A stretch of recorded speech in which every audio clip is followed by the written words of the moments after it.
Hey there, welcome back. So I thought I would show you what I've got going on today. Transition lenses. So I promised the podcast listeners that I would post a picture on social media of my handy dandy little pecan cracker that I use because I was bragging on it.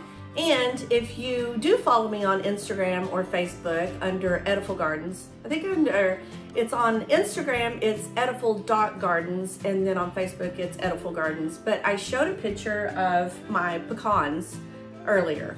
Like last year, I showed pictures of the pecans when they were growing, and we had a good, healthy debate on how you pronounce pecans. It's not pecan, it's pecans, if you're in Texas anyway. But on the podcast, I talked about foraging for pecans. So we have pecan trees, and I'll post a picture up here of some of the pecan pictures that I have posted before. But we have the native pecans, and the native pecans are really hard, they're really tiny, and it's really hard to get the meat out of it. I can get a whole pecan half, a whole half, is that right? A whole half with using these, but I'm not having to use my native pecans, which are really hard to get into. The meat is so good, like the actual nut. It tastes really good, but it's really hard to get into.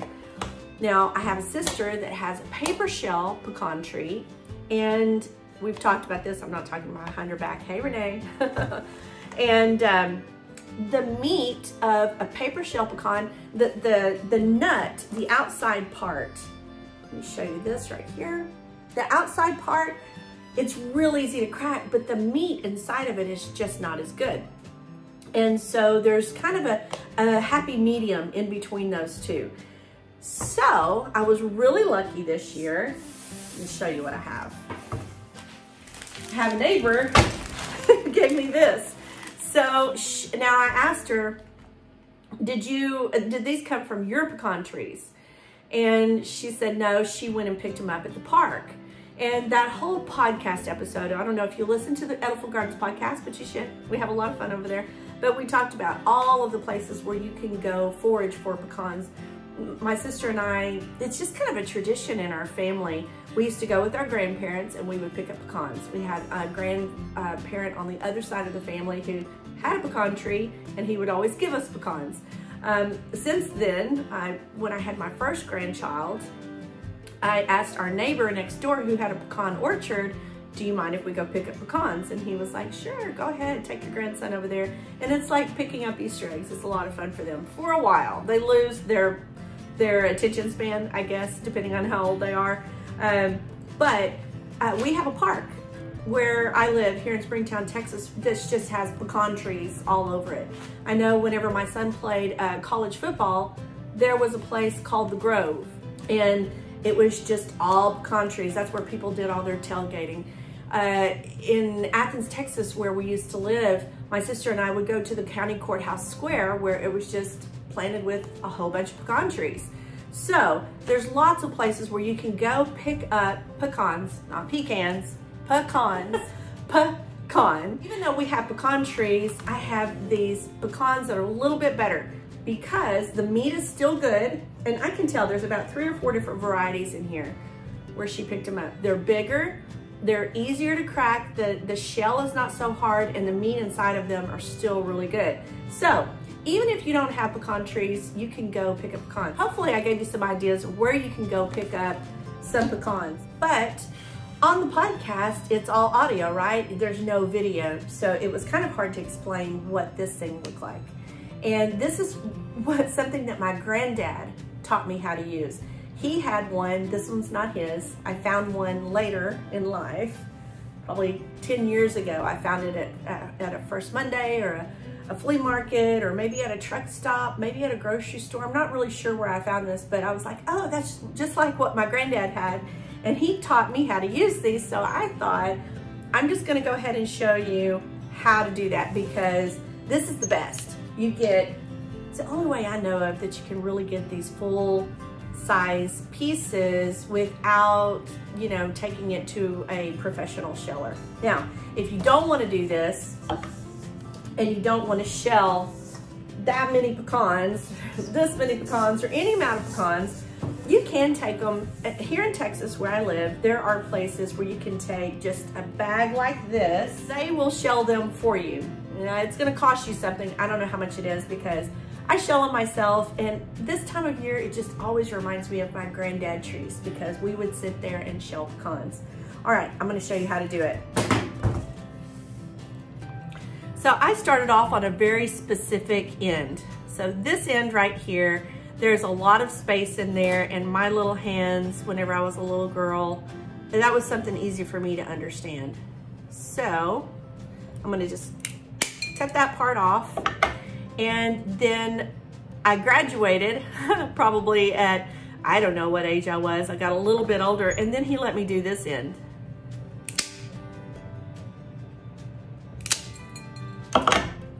Okay. Then, now he always did the sides. So the sides is the tricky part. Okay, so I'm starting all over so you can see the whole process from beginning to end. So there's the point of the pecan. You can tell this point is just not as defined. Well, I know what end that's gonna be, and I'll show you. And you have this pointy end right here. Hopefully you can see that, but it's got a kind of a sharp point on it. And then I'm gonna take off the bottom end. So this is the bottom end. Now you would think that you need to cut along that line, but you don't. You're gonna do this line, but it's a lot easier to see from the bottom end. See from the bottom end? You can see, I kind of call that the butt of the pecan because it looks like a little butt, see that? So we're gonna cut along this strip because there's a membrane that goes between the two pecans. If you've never shelled pecans before, you may not know this, but there is a membrane that goes in between those two pieces. So I am gonna cut along that edge right there. Okay, so you can see here that part of the shell came off and there's that membrane in between. Now I gotta do the other side. Now this is the tricky part. You can see I got a little bit of the meat cut out of it, and this one I didn't. That just happens sometimes, but I try to get as little of the meat as I possibly can and only shell. So I have to do it at this angle. Okay, so it happened again, and it depends on whether you're right-handed or left-handed, and it does take a little bit of practice. This is not something that you learn overnight. So you take off those two outer pieces, and what you have left, this might have been actually my first job, was to separate these two pieces. But what you have left is a whole piece, or a whole half, and a whole half. So even though I got into the meat a little bit, I'm not worried about that. So if you get an edge like right there that didn't get all the way clipped off, you're gonna have a hard time. So I just, I did it without even really thinking, but I just took that little piece of metal right there and I kind of turned my wrist and it just popped right off.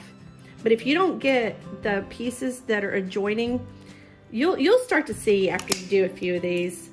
But let's see. See, like right there, it just happened. This happens to me a lot.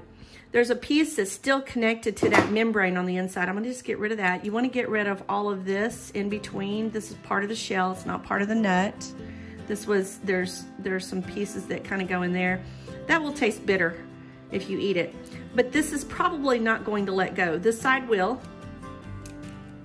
And see this membrane? Let me just set that aside so I can show you. This is the membrane that goes in between. That membrane that goes in between is all dried out, but it's in between these two pieces. And I've seen people that shell pecans, they have like a little tool that gets that membrane out from between there. And with this little claw right here, this little metal part, if you do see something that's still in there, I just kind of run it through. There's nothing in there, but I just kind of run it through there if it won't come out. So I know it has to do with when you harvested them, but you can just run this through there because I've seen people with little pecan toolkits that they have a different tool for that, but I just started using this part and it works great. So this was the part that I was talking about. It might not let go. If that membrane was still there, it's kind of like a turtle in a shell. Let's see if that's gonna come off. Yeah, that came off just fine. See, that membrane stayed in there with the shell, but sometimes it'll stay with the nut. Again, when it does that, if that membrane was in there, part of the shell, you just take this little tooth of the nutcracker and you just run it through there and it'll just fall right out. But my granddad Treese is not with us anymore, and like I said, this always reminds me, whenever I'm cracking pecans, I always think of him. I have lots of plans for all these pecans. Pecans are expensive, y'all. They're expensive. So what I'm gonna do with this, after I crack a lot of pecans, not after I crack all these pecans.